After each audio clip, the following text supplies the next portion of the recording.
Boa noite a todos, mais uma vez.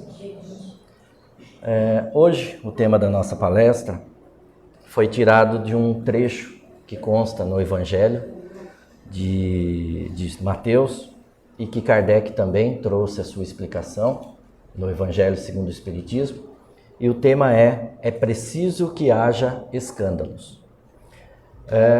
Para iniciar a nossa exposição, eu gostaria de fazer então uma leitura desse trecho do Evangelho, e ele vai dizer o seguinte: ai do mundo por causa dos escândalos, pois é necessário que venham escândalos, mas ai do homem por quem o escândalo venha.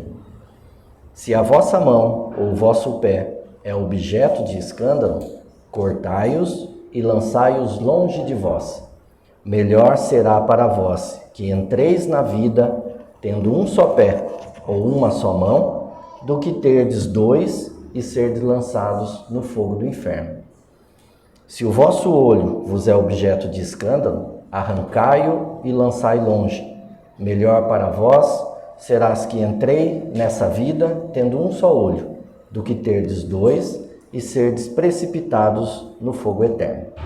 Está em São Mateus, capítulo 18, versículos 6 a 11, e também capítulo 5, 29 e 30.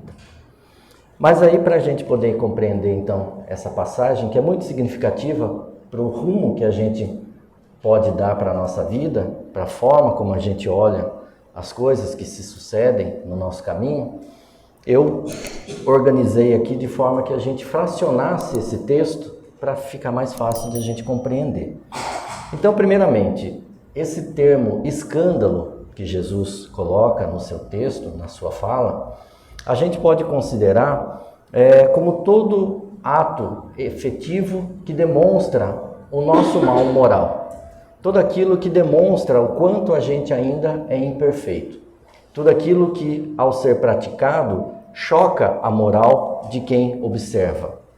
É o que a gente pode resumir como escândalo. Então, o erro, o pecado, popularmente chamado religiosamente pecado, tudo isso é o escândalo. E engraçado que, estudando recentemente, eu acabei descobrindo que a raiz, a fonte da palavra pecado vem do grego, que significa errar o alvo. Era usado pelos gregos como um significado de errar o alvo. E é bem significativo essa definição, porque o Espiritismo nos ensina que tudo aquilo que a gente precisa saber do bem está dentro da nossa consciência, está dentro de nós. E a gente precisa, então, focar para que a gente possa seguir essa consciência que vai nos indicar o caminho correto. Cada vez que a gente erra o alvo, a gente sai do caminho. Cada vez que a gente toma uma atitude que vai ao contrário do que o alvo de Jesus, que Jesus nos mostra, a gente tem que refazer os passos e começar de novo.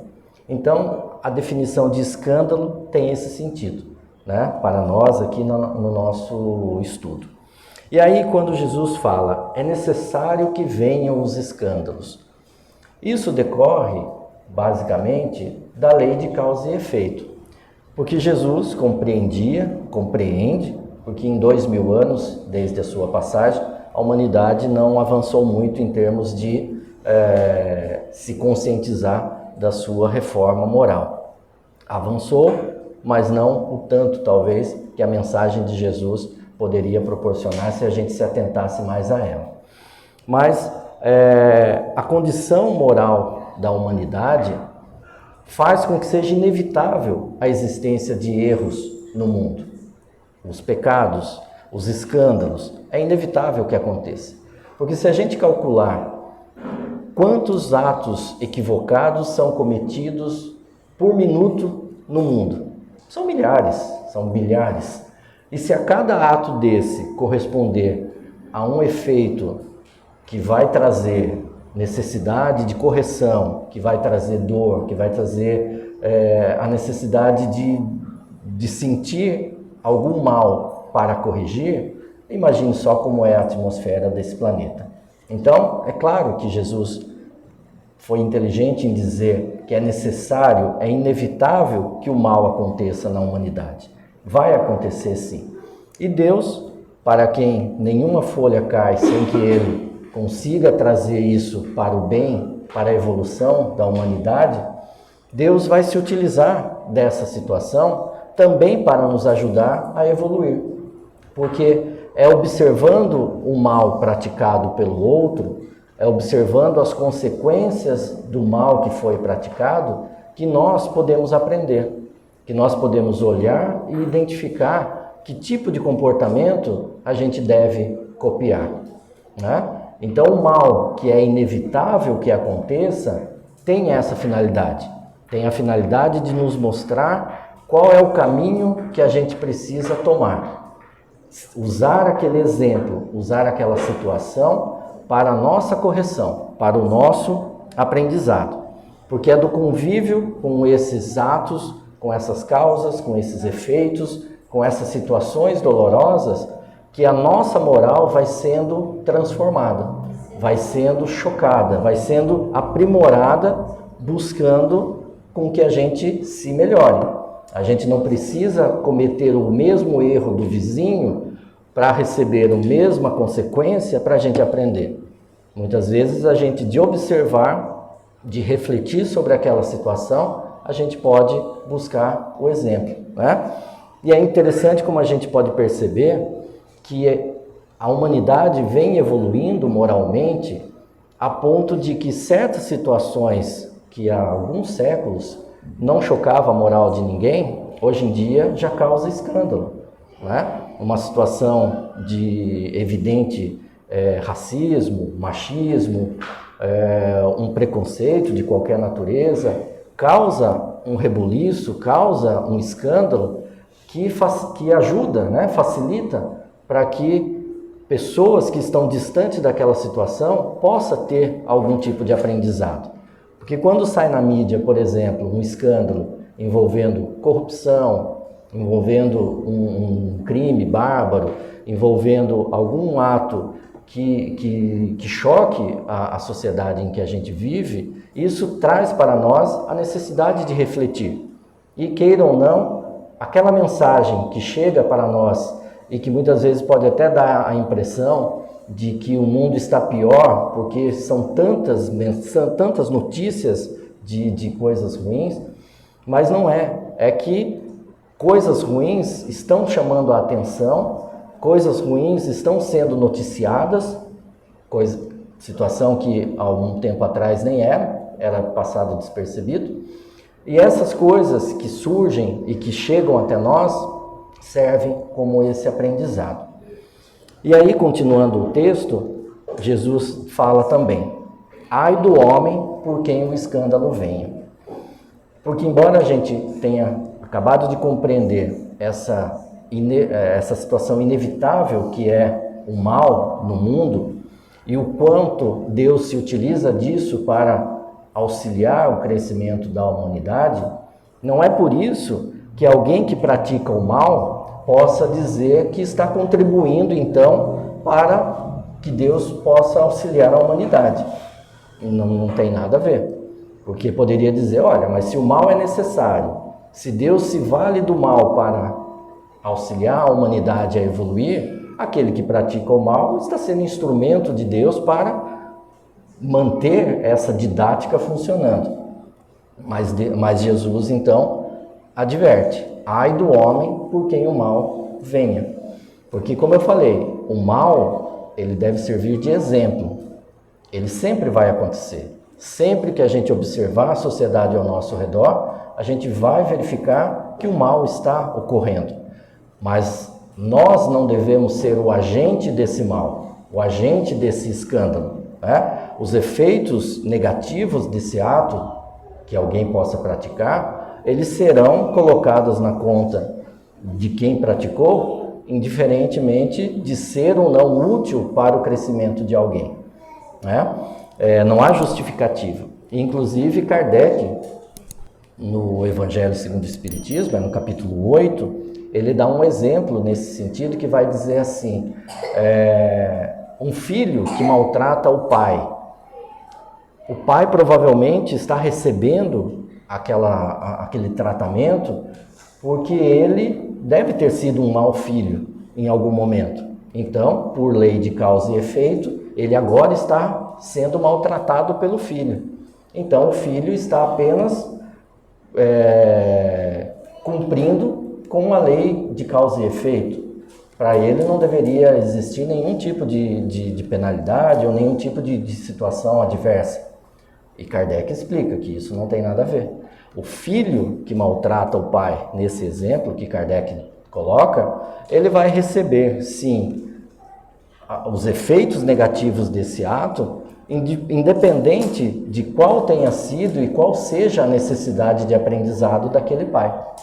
E aí, eu lendo esse exemplo, eu lembrei de uma conversa que um dia eu tive com um conhecido que soube, né, que eu frequentava uma casa espírita, que eu estava estudando, e ele me falou o seguinte: Roberto, quando a gente encontra alguém na rua que esteja ali mendigando, tendo necessidade, significa que, por algum motivo, ele se colocou naquela situação, por algum ato em tempos passados, em vidas passadas, alguma situação que ele deu causa e chegou naquela situação. Sim, provavelmente é mais ou menos assim. O nosso futuro vai sendo construído com os atos do nosso presente. Aí ele falou, então, se a gente auxilia aquela pessoa, ameniza aquela situação, a gente não vai estar atrapalhando o desenvolvimento dela, porque ela precisa daquele sofrimento para se desenvolver?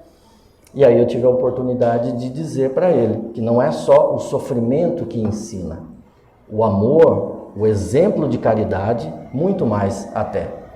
Então, não é porque aquela pessoa, esse é o exemplo de alguém que esteja com necessidade, mas serve para muitas outras coisas. Se a pessoa que está passando por uma dificuldade está no seu caminho, não significa que você tenha que simplesmente deixar que ela siga o caminho de dificuldade, porque é o destino dela e você não pode atrapalhar. Não, se está no seu caminho auxiliar, estender a mão, é você ensinar, é você contribuir com o seu amor, com a sua caridade. Porque essa situação em que nós falamos agora há pouco, de que Deus se utiliza do mal para auxiliar a evolução da humanidade, ela não é uma situação eterna. Porque o nosso planeta, como é tão noticiado, né, nos meios espíritas, o nosso planeta vem passando por um processo de transição. E em breve tempo, nós estaremos em um ambiente em que o amor vai prevalecer mais do que o mal. E aí, Deus não vai precisar desse instrumento que é o erro para ensinar. O que vai prevalecer é o ensino através da caridade, do amor, da paz, do bem. E por que não a gente não iniciar esse processo em nós mesmos? A gente ser os pioneiros desse processo. Tá? Então, não sermos o agente do erro, vigiar para que as nossas atitudes não contribuam ainda mais para que esse ambiente de escândalos, de equívocos que já existe aos montes, para que ele não seja ainda maior. Ao contrário, que a gente possa ofertar o nosso melhor, o nosso amor, a nossa caridade, para que isso sim sirva de exemplo e de aprendizado para quem está ao nosso redor. E aí, no finalzinho desse trecho que eu li, vem uma parte que fala assim: se a vossa mão ou o vosso pé é objeto de escândalo, cortai e atirai fora. Melhor é entrar nessa vida tendo uma só mão ou um só pé do que ser lançado no fogo eterno. Obviamente que se a gente analisar a obra, a mensagem de Jesus por completo, essa fala dele é meramente simbólica, né? É uma fala enérgica, é uma fala firme, mas é totalmente simbólica. Até porque não há nos ensinos de Jesus, nenhuma mostra de que ele tenha usado de violência para ensinar alguém. Na verdade, o que ele sempre se valeu foi do exemplo, do amor e da caridade. Então, essa fala, é melhor entrar na vida sem isso ou sem aquilo, é o reflexo dos conceitos de reencarnação, dos conceitos de causa e efeito, que nós sempre aqui estamos discutindo, sempre aqui estamos tentando esclarecer.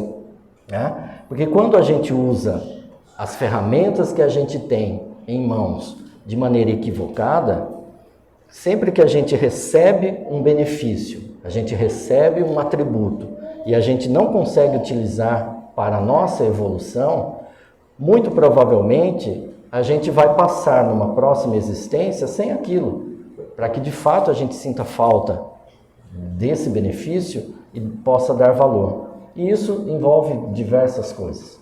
A saúde, envolve questões financeiras, questões sentimentais, questões familiares, né?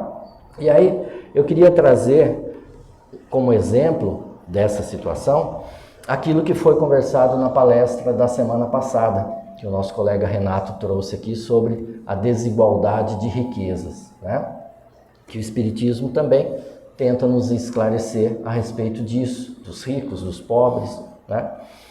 É claro que materialmente falando, ser rico não traz nenhum problema para ninguém. Você come o que você quer, você frequenta os melhores médicos, você veste as melhores roupas, estuda nas melhores escolas. Então, materialmente falando, estar num papel de riqueza, legal. Mas nós estamos numa casa religiosa, numa casa espírita, e obviamente que o foco das nossas discussões tem que ser não só a matéria que nos envolve, mas o espírito que somos. E aí, do ponto de vista espiritual, a prova da riqueza é sim muito pesada. Porque ser rico com todas essas facilidades que todo mundo pode imaginar, amolece as fibras do espírito, relaxa a moral do espírito. Porque é muito simples você estar numa posição de poder, estar numa posição de mando, ter o dinheiro para fazer o que quiser. Você não precisa muitas vezes ser mais humilde, ser mais generoso, ser mais caridoso. Como o Renato falou, você doa aquilo que está sobrando e não, ou melhor, você doa aquilo que você tem e que não vai te fazer falta. Então é uma caridade, mas é aquela caridade que de fato não vai marcar o seu espírito. Então, a prova da riqueza do ponto de vista espiritual é sim pesada. Acredito que tenha sido isso que ele quis passar na última palestra. Então, trazendo agora para o nosso tema de hoje. Aquele que recebe na sua encarnação o benefício de viver com uma certa fartura, com uma certa facilidade nesse aspecto, e que não utiliza isso para o bem, que não utiliza isso em benefício dos que estão ao seu redor, que, como eu disse, permite que a riqueza amoleça as suas fibras morais, provavelmente ele vai entrar na próxima encarnação sem esse benefício. E repetindo o que Jesus falou, é melhor que entre nessa vida sem a mão ou o pé que te levou ao escândalo, do que você continuar patinando nos mesmos erros que você já cometia. E quem aqui de nós, eu tenho certeza que todos, se fechar os olhos, se refletir um pouquinho, vai lembrar de alguma coisa que ressente falta dentro de si. Sejam sentimentalmente, financeiramente, alguma coisa que muitas vezes a gente reclama, poderia ser mais leve, poderia ser mais fácil, poderia ser menos dolorido, poderia ser mais tranquilo para a gente passar. Mas é importante o estudo do Evangelho para que a gente possa, nessas horas, fechar os olhos e escutar Jesus falando: foi melhor você ter entrado nessa vida assim do que se você continuasse derrapando com tudo que você tinha. Do que você continuar derrapando quando era leve, quando era fácil, quando era tranquilo. Então, entenda isso como benefício.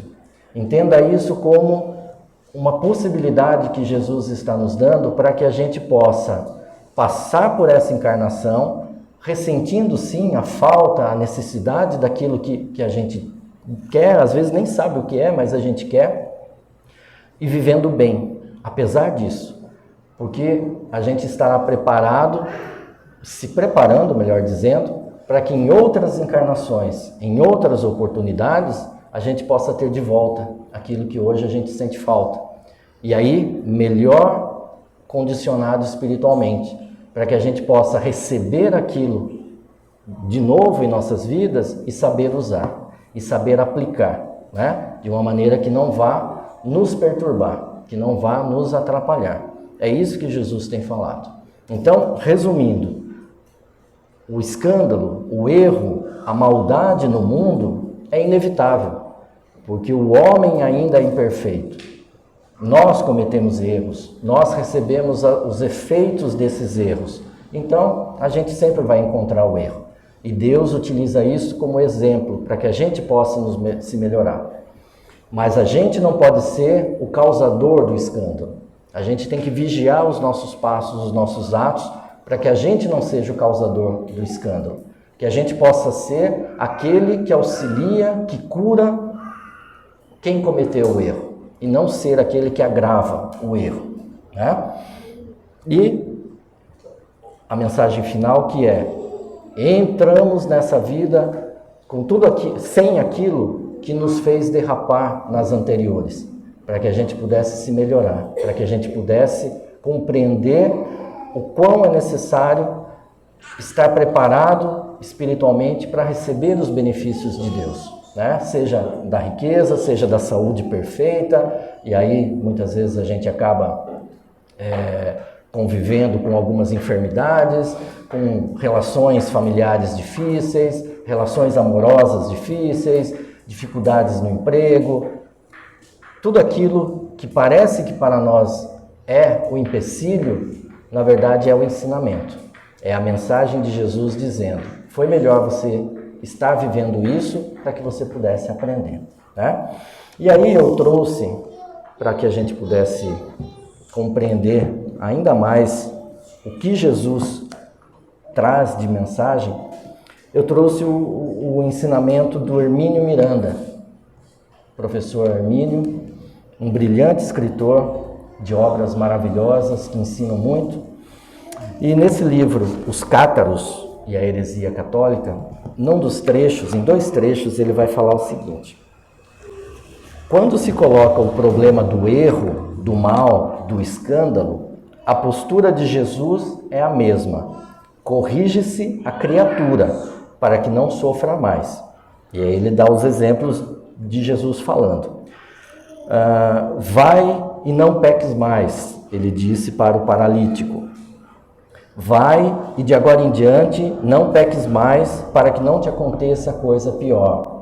São falas de Jesus para todo aquele que cruzava o seu caminho em situação de erro, de pecado, e que ele aconselhava para que a pessoa daquele momento em diante não errasse mais, não cometesse novamente aqueles equívocos que estavam trazendo para eles dor, muitas vezes dores físicas, dores psicológicas. E mais adiante ele faz um complemento que fala assim: ao ligar a dor, o sofrimento, com inevitáveis consequências do pecado e do erro, e aí Jesus vai dizer, né? Vai e não peques mais. O Cristo deixou bem claro que dor e sofrimento constituem sinais de alarme a denunciar comportamento equivocado perante as leis que regem o universo ético. E mais do que isso, a convocar a criatura para a tarefa, às vezes penosa e difícil, de reparação. Não porque errou perante um Deus zangado, vingativo e pronto a castigar, mas porque aquele que erra entra em dissonância com a harmonia das leis e precisa reajustar-se a elas. É o que exige do pecador sua própria consciência insatisfeita que traz escritas em si as ordenações reguladoras da vida, que ela sabe ter desobedecido deliberadamente, por mais que pretenda ignorá-las. Ou seja, toda vez que a gente erra, toda vez que a gente comete um escândalo, um pecado, como popularmente é chamado, o nosso inconsciente, aquele local em que estão gravadas as leis morais, há um sinal, há um alarme, e dói em nós mesmos. E quanto mais sensível a gente estiver a esse sinal, mais rapidamente a gente vai tentar corrigir, mais rapidamente a gente vai buscar a correção. Porque como o professor Hermínio falou, Jesus não condenava o pecador. Jesus nunca condenou aquele que errava, mas sim o ato. O ato equivocado sempre foi condenado. Por isso a mensagem: vá e não faça mais. Vá e não cometa mais esse erro. Foi o que ele disse para a mulher adúltera. Há alguém aqui que está te julgando? Não, todos foram embora. Então eu também não vou te julgar. Vá e não cometa mais esse erro. Porque o que nos traz o sofrimento, o que nos traz a dor, essa necessidade de reparação e essa consequência de termos que enfrentar novas existências corrigindo o mal que foi feito, é justamente o ato equivocado. Então que a gente possa lembrar sempre de Jesus nos falando: foi importante você estar vivendo a vida que tem hoje para que você valorize aquilo que você tem e aquilo que lhe falta. E de agora em diante, não cometa mais os erros que as tendências que estão dentro de você querem que você cometa. Se corrija, se reforme, como o texto que a gente leu anteriormente, devagar, mas sempre, nas pequeninas coisas. Até Emmanuel utiliza um termo engraçado, no servicinho do dia a dia, né? No cumprimentar com a sua família, no acordar de manhã e fazer a sua prece de agradecimento, é no bom dia, é no boa tarde, no boa noite que você distribui. São nas pequenas coisas que a gente vai se melhorando, que a gente vai se corrigindo. E aí nós passamos a sair dessa situação de quem comete o erro para aquele que observa, que aprende e que sabe que estará construindo para dali para frente um caminho mais tranquilo, mais feliz, de mais evolução, de mais paz dentro do seu coração. Então que a gente possa meditar em mais um ensinamento que Jesus nos dá e que o Espiritismo auxilia o esclarecimento. Muito obrigado.